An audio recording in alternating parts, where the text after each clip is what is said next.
Hello everyone, good morning. তো তোমরা কেমন আছো সবাই? আশা করি সবাই খুব ভালো আছো, সুস্থ আছো। আর আমিও ভালো আছি, সুস্থ আছি। তো আজকে যাওয়ার কথা একটা জায়গায়, তো তার জন্য কিন্তু আমি সকাল সকাল ঘুম থেকে উঠে পড়েছি। আর উঠে আমার যা কাজ ছিল সমস্তটা করে নিয়েছিলাম, কারণ এক জায়গায় যাব সেটার আনন্দই আলাদা। ছোটোবেলায় যখন যাওয়ার কথা শুনতাম না, তখন বেশ ভালো লাগতো, তখন কোনো কাজ টাজ করতে ইচ্ছা করতো না। তখন কি করে তাতে রেডি হয়ে সবার আগে বেরোবে সেটাই মনে থাকতো। তো এদিকে স্নান টান করে আমি সিঁদুর টিঁদুর দিয়ে চলে গেলাম রান্নাঘরে। এদিকে চা করেছিলাম আর দুধটা গরম করে সবাইকে চা দিয়ে আমিও খেতে বসে পড়েছিলাম, চা আর চানাচুর। আর এদিকে ভাতটা বসিয়ে দিয়েছিলাম, ভাতটা বসিয়ে কচু কেটে দিয়েছিল শাশুড়ি মা, তো সেটাই ভাবছি আজকে রান্না করব। আর ভাতের মধ্যে দুটো আলু সেদ্ধ দিয়েছিলাম। তো ওইদিকে কচু শাকটা বসিয়ে দিয়ে বরকে ডাকছিলাম, কারণ জানি ওর ঘুম খুব ঘন, ঘুম থেকে উঠতে চায় না। তার জন্য এদিকে কচু শাকটা বসিয়েই ওকে ডাকছিলাম। ওইদিকে উঠে গিয়েছিল আর আমি এদিকে রেডি হয়ে বেরিয়ে পড়েছিলাম।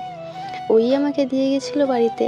এসে দেখি ও পাপাকে নিয়ে বসে আছে, আর ও পাপা ওর কোলে না খুব কমফোর্টেবল ফিল করে, জানো।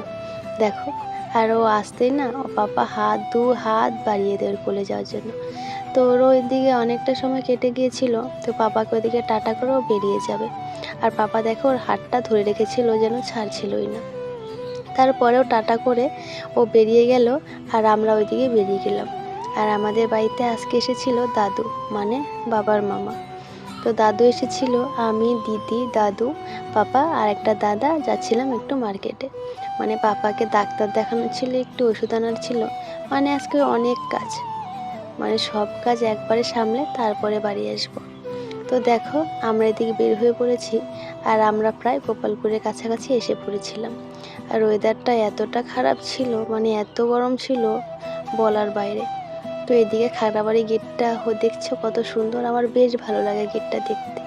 তারপর এদিকে এসে পড়েছিলাম পৌরসভাতে আসার পরে এদিকে পাপার জন্য বার্থ সার্টিফিকেটের জন্য কিছু একটা করার ছিল, তো সেটাই দিদি ফর্ম নিয়ে ফিল আপ করছিল, আর আমি পাপাকে সামলাচ্ছিলাম। পাপাকে সামলানো তো অত সহজ না, আমার কোলে এসেও বেচারা কাঁদছিল, কারণ বেচারার খুব খিদে পেয়েছিল, তাই জন্য খুব কান্না করছিল। তো কোনোভাবে সামনে টামলে দিদির কাজবাজ শেষ করে আমরা বের হয়ে পড়েছিলাম পৌরসভা থেকে। তো বাইরে এসে দেখি আমাদের গাড়িটা নেই, তারপর খোঁজাখুঁজির পরে দেখি এক সাইডে দাদার গাড়িটা দাঁড়া করানো। তো গাড়িতে উঠে পড়ে আর যাচ্ছিলাম সাগরদিঘির পাশ দিয়ে। তো এটা দেখে অনেকগুলো স্মৃতি মনে পড়ে গেল, যখন ওর সঙ্গে দেখা করতে যেতাম তখন এখানে এসে দুজনে বেশ গল্প করতাম, বেশ ভালো লাগতো। তারপর এসে পড়লাম একটা ওষুধের দোকানে। এখানে এসে দিদির জন্য কিছু ওষুধ নেওয়ার ছিল, আর পাপার জন্য কিছু ওষুধ নিয়ে চলে গেলাম আমার ওজন মাপতে। আমার ওজন দেখে তো আমি অবাক হয়ে গেলাম, দেখতে পেলেও ওজনটা কত আমার। তো যাই হোক, বাদ দাও। আর দিদি ওইদিকে বসে পাপাকে খাওয়াচ্ছিল। তো একটু রেস্ট করা জায়গা পেয়েছিলাম, যেহেতু প্রচণ্ড গরম। তো ভাবলাম যে এখানে একটু হাওয়া খেয়ে নিই, একটু রেস্ট করে নিই। আর পাপারও প্রচণ্ড খিদে পেয়ে গিয়েছিলো, যার জন্য কিন্তু কান্না করছিল। আর দিদি গিয়েছিল ওষুধ আনতে, আর আমি পাপাকে ওখানে বসে বসে খেলা করছিলাম পাপার সঙ্গে। তো পাপার সঙ্গে একটু গল্প করছিলাম, আর ও বেশ মজা নিচ্ছিল আমার গল্প, দেখেছো। এখন এত বদমাশ হয়েছে না, কথায় কথায় ওর হাতটা মুখে ঢুকিয়ে দেয়। তো আমার শোনা বাবা দেখো। তারপর ওখান থেকে বের হয়ে পড়লাম একটু বাজারের উদ্দেশ্যে, কারণ সামনে আমাদের বাড়িতে একটা বিয়ে লেগেছে, তো কিছু বাজার করা ছিল, তো তার জন্য চলে গেলাম বাজারে। আমি দিদি বাজারে চলে গেলাম। বাজারে যাওয়ার পরে একটা শাড়ির দোকানে গেলাম, দিদির শাড়ি নেওয়া ছিল, শাড়ির দোকানে চলে গেলাম। তো আমারও শাড়ি নিতে লাগতো, কিন্তু আমার পছন্দ হয়নি জন্য শাড়িটা আমার নেওয়া হয়নি। তো এদিকে অনেক কটা শাড়ি কালেকশন দেখালো, বেশ ভালো লাগলো, কিন্তু নেওয়ার মতো ছিল না। তারপর দেখলাম দুটো শাড়ি বেশ পছন্দ হলো। দেখো এই শাড়িটা, এটা নিয়েছিলাম মায়ের জন্য। কেমন হয়েছে তোমরা অবশ্যই কমেন্ট করে জানিও। তারপর এসে পড়লাম একটা প্যান্ট আর গেঞ্জির দোকানে, মানে জেন্টসের যে জিনিসগুলো পাওয়া যায় সেই দোকানে।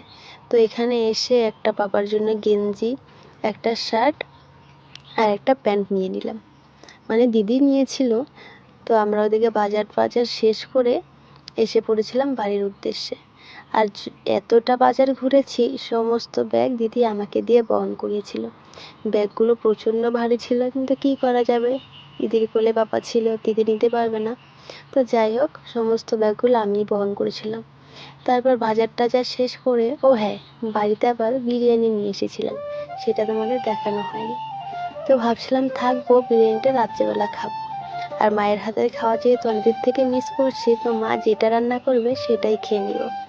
তারপর বাড়ির উদ্দেশ্যে আসছি, দেখো সূর্যটা বেশ ভালো লাগছে, আর রোদ্র না প্রচণ্ড উঠেছে, আর গরম ভীষণ লাগছিল। তারপর এদিকে বাড়ি এসে আমি যেহেতু কোনো ড্রেস নিইনি, তো দিদির একটা নাইটি পরে নিয়েছিলাম, আর নাইটিটা প্রচণ্ড ঢিলে ছিল। তো বাড়ি এসে দেখি মায়ের কোমর ব্যথা, তো বেশি কিছু রাখতে পারিনি, শুধুমাত্র মাছের ঝোল করেছিল আর দুটো বেগুনের বড়া করেছিল। তো সেটাই তৃপ্তি ভরে খেয়ে নিলাম। মায়ের খাওয়া, মায়ের হাতের স্বাদ খুবই সুস্বাদু, তো সেটাই খেয়ে গেলাম। টাটা।